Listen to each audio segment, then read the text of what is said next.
Yeah.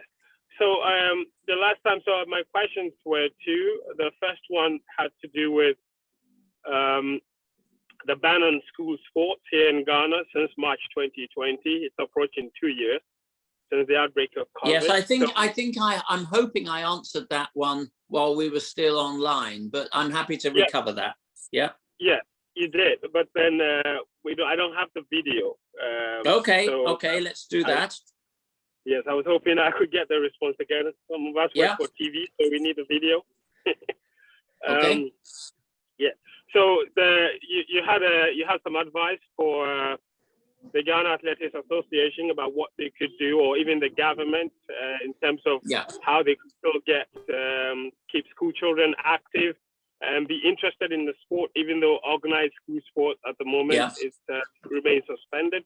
And then the second question had to do with what lessons you learned from Doha 2019 in terms of the spectators numbers going into Eugene, because Doha obviously came with its challenges.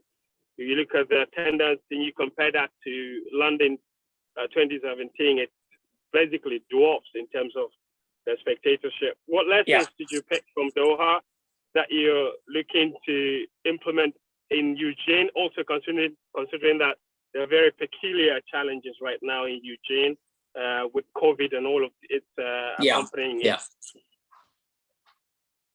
Well, let me deal with the first question. Look, in fact, I got this question in the convention and then again in the Congress from the Ghana Athletics Federation, and it's a good question, and it's one that I'm happy to address.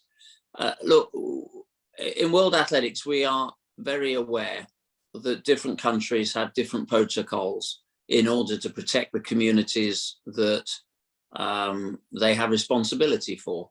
And actually, I'm pleased that governments have begun to recognize that the health and safety and the physicality and the mental health of these communities is of increasing importance. I think it's one of the agendas that has emerged through the COVID pandemic months. What I would say is that while we will not challenge governments or local health authorities on how they think it is best to contain the pandemic, I would make the broader point that when it comes to childhood physical activity, that is a very important part of their social skills. It's a very important part of their mental well-being.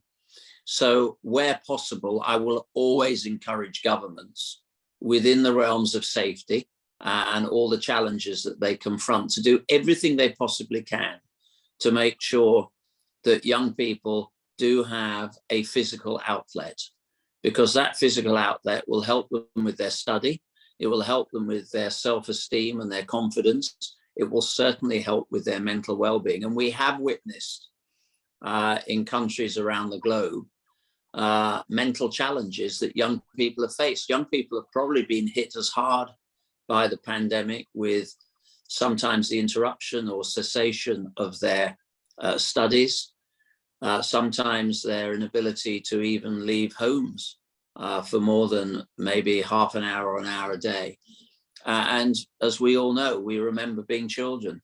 Physical activity is a really important part of their everyday. So within the framework of that challenge, I would always encourage governments to do as much as they possibly can safely to maintain school sport activity and to maintain the opportunities afforded to young people to be able to share space, outdoor space, and exercise. The lessons learned from Doha are always keen, in the same way that we would learn lessons from any world championships we've been to. And full stadia are really important, not just for the athletes and their performances, but because it sends out a very strong message about the strength and vibrancy of our sport. Yes, in Doha, there were challenges in the first few days, but actually the organizing committee there dealt with those very quickly.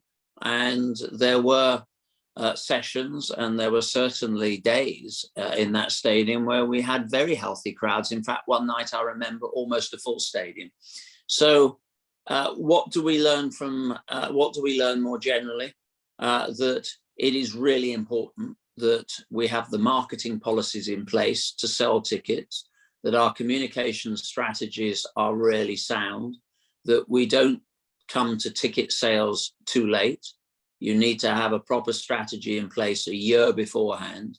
And it is really important, not just for people in the stadium, but it's important for people at home watching on television or online, on whatever screen they choose to, that they see a stadium full of noisy, passionate people. And that speaks volumes for our sport. So those are the lessons that we will always take from a World Championships. Thank you very much. Pleasure.